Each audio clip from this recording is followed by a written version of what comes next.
Anyway, on the show Monday, Dr. Ruth Westheimer will be joining us, and what else? Is that it?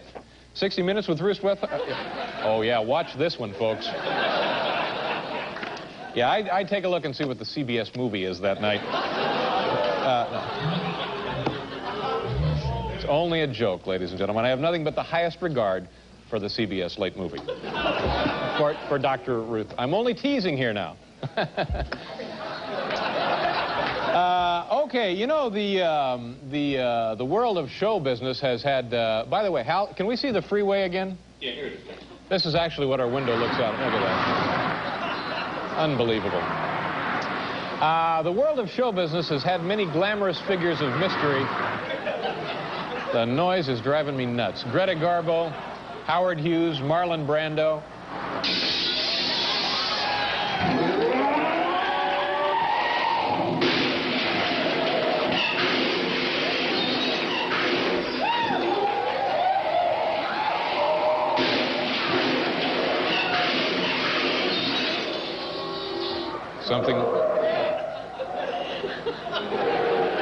Something we call fun with sound effects. Anyway, many glamorous figures of mystery, Greta Garbo, Howard Hughes, Marlon Brando. Well, we are fortunate enough tonight to be granted a rare interview with perhaps the most misunderstood of all great recluses, the hairpiece maker to the stars, Mr. Nickolas of Hollywood. If you're anything like I am when you're at home watching your favorite TV show or enjoying a fine film, you're always saying to yourself, boy, those stars are awfully well groomed. How do they get to be that way? Well, many of them are wearing Nicky hairpieces. And that's why while we're in Hollywood, we decided we'd stop in and pay a visit to Nickolas of Hollywood. Nickolas, do me a favor. Give me the names of some of your clients that we might recognize. I would rather not say who my clients are. You're worried about a lawsuit, aren't you? Well, more or less. Look, let me worry about the legal problems, okay? Well, I'm working on one right now for Clyde Baldwin. Clyde Baldwin is a very famous man. He does Al Jolson. He's the only one today who does Al Jolson in the big leagues. I know you've been responsible for some developments in the hairpiece industry. Tell us a couple of your innovations. When I first came into the hairpiece business, there was no names for styling, and it was very confusing because people wanted a style and they didn't know how to call it by what name. There was nothing to identify a particular look. Exactly. So we start giving them looks of names after celebrities. This is the style that Jack Klugman wears. This is the Jack Klugman style. And you're talking about the hair, not the eyebrows. No, we're talking about the hairpiece. This is the Tom Jones style. And then we have the Frank Sinatra style. Frank Sinatra as an 11-year-old girl. Nickolas, tell me about this article in the newspaper on the wall there. What is that? Well, the baby was catching colds all the time, so they put a hat on him at night, but they had to attach it some way to under his chin. But they were afraid he might choke to death. Sure. So that's when I spoke to his grandmother, and she told me, well, let's try a hairpiece with tape. Now, as far as you know, no one is choked to death wearing a hairpiece. No, unless they would decide to eat it. I'm confused. How does that have anything to do with putting romance back in your marriage? Oh, that's just the headline of the Inquirer. Oh, I'm sorry. That's only the headline of the Inquirer. That's my mistake. I'm sorry. Now, let me ask you a real personal question. Are you wearing any of your products anywhere on your body, Nick? Yes, I wear a hairpiece. Oh, you're wearing a hairpiece? Yeah. But everything from the hair down is? Yes, most of it from the hair down is mine. Okay, good. And what is this model? Well, this is a moth. It's actually a newer type of a situation. We haven't got a name for this one yet. It's a younger generation. Yes. I look like an opening act for Don Ho. Okay, Nick, in the final analysis, I know you've written a book on this topic. What is it that you need to know to buy a hairpiece? Well, let me read you a chapter from my book. In fact, the last page. What do you need to buy your first hairpiece? Courage. The courage to stop thinking about it and to start shopping for a hairpiece. The courage to see yourself going to work for the first day with your new hairpiece. The courage to go home to your wife and children for the first time with your new look. The courage, if unmarried, to face your girlfriend or girlfriends for the first time. The courage to see all your personal friends with your new hairpiece. The courage to go to the club for the first time wearing your new hairpiece. Courage, courage, courage. That's all it takes. Thank you very much, Nick. Thank you.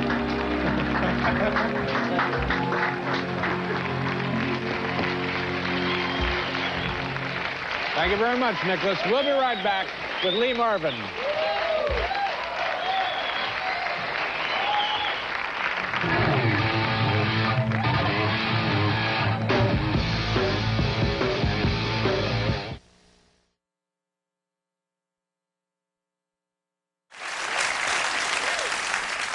Do me a favor, take a shot of our good friend Paul Schaefer. You see this man right over there, Paul Schaefer. Paul and I have known each other, how long, Paul? 20 years, 30 years, 40 years? A couple of months ago, Paul says, I have an opportunity to be in a movie, and he wanted to go to Canada. Dan Aykroyd, coincidentally, who's a guest on the show tonight, is star of the movie of Blues Brothers. Blues Brothers 3000? 2000. Yeah. Are you working on Blues Brothers 3000? Yeah, that's in the works, yeah. So for the part, Paul had to shave his head, and when he came back, you see it just growing back now. Just starting to grow back. Yeah, and so Paul and I were talking about it one day, and you know, look at this. You know, look at this. It's receding. This is like the Gulf of Mexico. Here's the Atlantic. That's nothing. And then the Keys come down there. So, you know, my hair is sneaking back all the time, so Paul and I were having one of those chats that, you know, guys have about, well, what do you think? Would you ever get a hairpiece? And, you know, I don't know, one thing led to another. I said, well, what the hell, Paul? Why don't you and I just go to a place? We went to the International Hair Forum here in New York City on Fifth Avenue to explore the possibility of one or both of us, you know, buying a toupee. Here, take a look.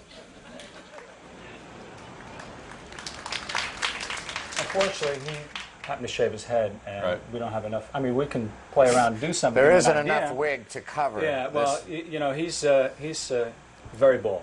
Okay. Thank you. Right now. Right now. Sure. You have any ideas as far as style you're looking for, what you want to do? Paul was telling me coming up in the elevator that he actually, this look, while I like it, frightens his wife and child. Yeah, they don't like it. Yeah, they don't care for it. They're frightened by it. Honey, I'm home. Now, do you have famous clients? Like, let's just mention some clients. Regis Philbin, he wears a full toupee, doesn't he, Paul? I heard that he did. Yeah, full hairpiece, Regis Philbin. Would it be beneficial if we took a look at a picture of Paul when he was younger? Would that help? Fantastic. All right, let's take a look at that. What is this? Is that actually human hair? Yeah, it's human hair. How's it feel? Really? Where do you get it? We get it from Eastern Europe. You seem a little vague there about the origin of the human hair. No, that's where it comes from. You Eastern sure? Europe, China. You don't get it out of the Port Authority? Indonesia. But you look like Billy Bob Thornton. Now, you see. Yeah, talk about it. There you go. This actually adds several years to me. A little back? Oh, that's nice. I have this cantilevered effect here in the front. This terracing. Yeah, like we're rotating crops here. This is where you put your soybeans, and then every year you rotate them. You see what I'm saying? A little something I learned from the Chinese. You managed to make it look like he smells bad. Well, yeah. He just Luckily, look you like can't he smell on Would you television. sit next to this guy on a bus? No. Now see here again, what we've done is this is my sister. This is my sister. Or we could try something like this. You know, Yeah. something would fill out here. Yeah. My dentist, though, has this. Really? Your dentist has Yeah, I recognize What's your this. dentist's name? It's Saul. I like that. Not a bad... You know what you can do with that if you wanted to kind of like wax up your head and then put that on? You can do that silly joke with the soup. You know what I mean? So do you glue these on? Or? Well, what happens here is we affixate it to his own hair. You asphyxiate it to you asphyxiate it to whatever you want to call it. Fixate. It's a little stuffy in here, but, well, you know. You chose to call it asphyxiated. Yeah, I think that's... You get smothered by your own toupee.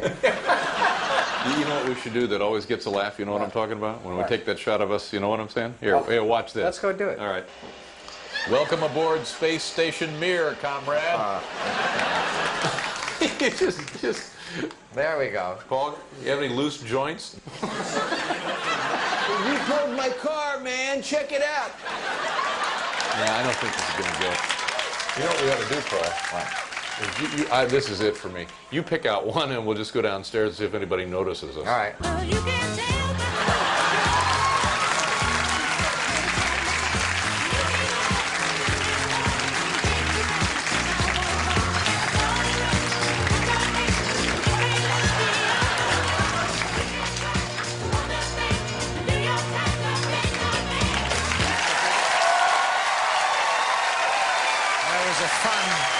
The golden years. Yeah, those are the days. Ladies and gentlemen, We have a wonderful program for you. Dan Aykroyd is here, Jack Hanna from the Columbus Zoo, and Boys to Men. We'll be right back with Dan Aykroyd after this.